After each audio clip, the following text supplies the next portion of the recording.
տարիքը թիվ է, տարիքը զգացողություն է, թե ընդհանրապես միֆ է։ Մի իմաստուն ասել է, որ մարդ ծերանում է ոչ թե այն ժամանակ, երբ առաջանում են կնճիռներ, այլ այն ժամանակ, երբ նա կորցնում է հետաքրքրությունը կյանքի նկատմամբ։ Եվ մենք նկատել ենք, որ դեռ այդ տարիքում մարդիկ ձգտում են այո լինել ակտիվ, ձգտում են կրթվել եւ զարգանալ։ Ցավոք սրտի մեր երկրում գործում է այդպիսի կարծրատիպ, որ տարեց մարդը չունի այդ ցանկությունը սովորելու, զարգանալու եւ նույնիսկ կա տարիքային խտրականություն։ Բայց իրականում մենք Ռիսինայի հետ համոզվել ենք ճիշտ հակառակում։ Եվ այս կենտրոնի ստեղծումը ծնվեց այն գիտակցումից, որ տարեց մարդը մնում է մենակ տարիքի եւ նոր մարտահրավերների հետ։ Մինչդեռ տարեց մարդը ունի հսկայական ներուժ։ Եվ ես որպես բժիշկ եւ դասախոս գտնում եմ, որ ճիշտ գիտելիքները, աջակցությունը, հաղորդակցությունը տարեց մարդկանց հետ կարող է օգնել իրականորեն փոխել նրանց կյանքը եւ կյանքի որակը։ Եվ մենք մեր կենտրոնում ստեղծում ենք այնպիսի մի մթնոլորտ, որտեղ մեր կենտրոնը միայն կենտրոնական կենտրոն չէ, դա մի տարածք է, որտեղ ամեն տարեց մարդ կզգա իրեն անհրաժեշտ, ակտիվ եւ հարգված։ Քրիստինա, ասացեք, ընտրեմ որտեղ գտնեն աշխարհագրորեն հասցեի առումով, ինչ ժամկետներում, երբ, ինչպես մարդիկ, որ լսում են ու հետաքրքրված են ծրագրով, կենտրոնով գտնեն ձեզ։ Կենտրոնը պետք է գործի Երևանի պետական բժշկական համալսարանի հետ համագործակցության ներքո։ Մենք շատ շնորհակալ ենք բժշկական համալսարանին աջակցության համար, քանի որ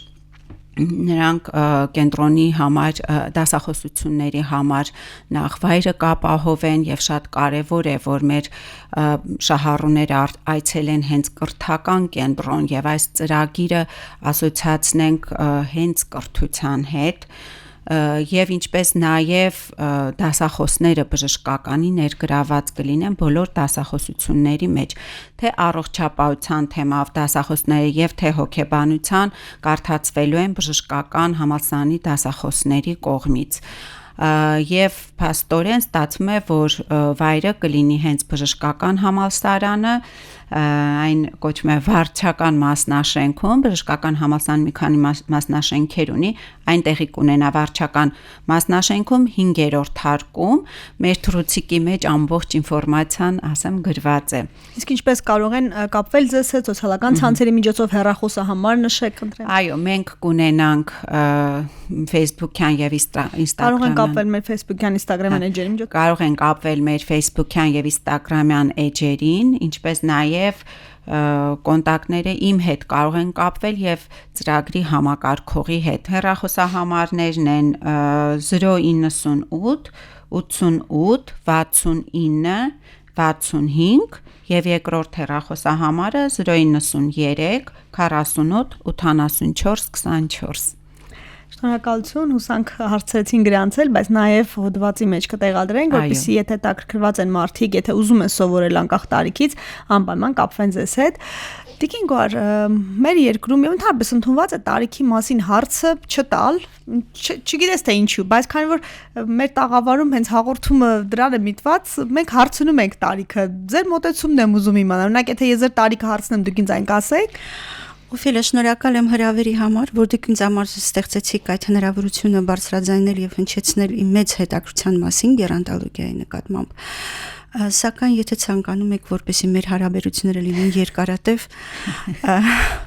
թույլ տվեք այդ հարցին չպատասխանել։ Ինչու չեք պատասխանում։ Տիկին Գոհար, թաքցնելու բանն է, թե անհամապատասխանությունը հոգեկան վիճակի ներաշխարհին, հետաքրքիր է իմանալ։ Դա շատ անձնական է, թույլ տվեք լռել։ Ոչ, դուք արդեն ասացիք, որպեսզի մնանք բարեկամներ։ Այո։ Հետաքրքիր է, որ այս տաղավարում մարդիկ շատ բազմազան պատասխաններ են տալիս այդ հարցին։ Եղել են 80 անց մարդիկ, որ ասել են ես ինձ զգում եմ 20, եղել են մարդիկ, որ ասել են ամբողջ պատճառը այդ անձնագիրն ու հայ լինեն, չլինեին դրանք ընդհանրապես մենք չէինք էլ հիշի։ Ինչ են ցույց տալիս այդ հետազոտություններն եւ ուսումնասիրությունները։ Էական տարբերությունը կովկասյան երկրների կամ մեր տարածաշրջանի ու եվրոպական տարիքն առած մարդու կենսակերպում, մտածողության մեջ։ Ես կցանկանայի Կովկասից մի փոքր ինչ վերհանել Դագեստանը այդ հատվածը, հա, որովհետև այդտեղ անցկացվել են ամերիկյան գիտնականների կողմից հետազոտություններ, որոնք հատուկ եկել են հետազոտել որն է պատճառը երկարակեցության եւ իրենք հայտնաբերել են հետեւյալ գործոնները։ Նախ բոլորը վարում են շատ ակտիվ կյանք 80-90 տարեկան կինը կարող է թեյի պլանտացիաներում դեռ աշխատի եւ նույնիսկ ինչ որ պարգևատրության ինքը պարգևատրվի հաջորդը նրանք ապրում են շատ ցածր ջերմաստիճանային պայմաններում իրենց բնակարաններում 13-ից 15 ջերմաստիճանն է հաջորդ գործոնը որ իրենք օգտագործում են միայն եւ միայն առողջ սնունդ այսինքն ներեցեք իրենք ունեն այդպիսի հասկացություն երկրորդ օրվա բորշ կամ երրորդ օրվա տոլմա իրանք հենց տեղում հավաքում են բանջարեղենը իրենց պարտեզից եւ օգտագործում եւ ամենակարևորը հոգեբանական խնդիրն է սովորաբար ես արդեն նշեցի մեր երկրում գործում է այդպիսի տարիքային խտրականությունը այնտեղ հակառակն է որքան մեծ է տարիքով մարդը այնքան հարգանքը իր նկատմամբ եւ պահանջվածությունը եւ նրա անհրաժեշտությունը բարձր է ես դա առանձնացրեցի այդ հատվածը Կովկասի ինչ վերաբերվում է հետազոտությունների արդյունքների մեր երկրում կատարված մենք տարբեր մարզերում հայտնաբերել ենք որ երկարակեցության մակարդակը տարբեր է 73-ից մինչև 75-76 կանանշրջանում կանեք արդեն հայտնի ամբողջ աշխարհով մեկ են այդ վիճակագրական տվյալները որ ապրում են ավելի երկար քան տղամարդիկ Սակայն այս ցուցանիշը բավականին ցածր է իմ համեմատ եվրոպական ցուցանիշների հետ Եվրոպայում արդեն ընդունված է միջին կյանքի տևողությունը 89+-5 տարի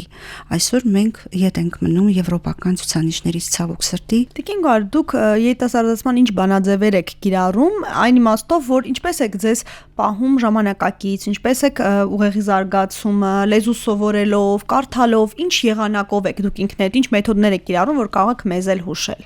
Եվ ունկնդիրներին Թույլ տվեք չարաշահել մի փոքր ինձ ժամանակը եւ պատասխանել հնդկական լեգենդով մի կին տանում է իր որդուն իմաստունու մոտ եւ ասում է ասա իրեն որպեսի շոկոլադ չուտի իմաստունը ասում է բերեք 3 ամիս հետո 3 ամիս անց կինը բերում է որդուն իմաստունու մոտ իմաստունը ասում է մի կեր շոկոլադ Կինը զարմանում է, ասում է, որն էր պատճառը, որ մենք 3 ամիս անց եկանք, ասում է, ես 3 ամիս չէի ուտում շոկոլադ։ Ես գտնում եմ, որ որոշ գաղափարներ տարածողը ինքն էլ պետք է լինի այդ գաղափարների կրողը, եւ հենց միշտ էլ ես զբաղվել եմ սպորտով եւ չեմ ունեցել վնասակար սովորույթներ, բայց այն պահից երբ սկսել եմ զբաղվել գերանտոլոգիայով, ել ավելի վարում եմ առողջ ապրելակերպ, կատարում եմ ֆիզիկական վարժություններ, 4-ից 6 կիլոմետր ամեն օր քայլում եմ, ունեմ իմ օրվա ռեժիմը, փորձում եմ ընդունել առողջ սնունդ եւ ամենակարևորը ներկայումս արդեն ուսումնասիրում եմ 9-րդ օտար լեզուն։ Ամենակարևորը, որ ես ամեն օր շփվում եմ ուսանողների հետ որոնք իրենցից ներկայացնում են այո երիտասարդության, կենսուրախության, կյանքի աղբյուր եւ ինքս էլ ձգտում եմ ձևավորել իմ մեջ պոզիտիվ մտածելակերպ, որպեսզի կարողանամ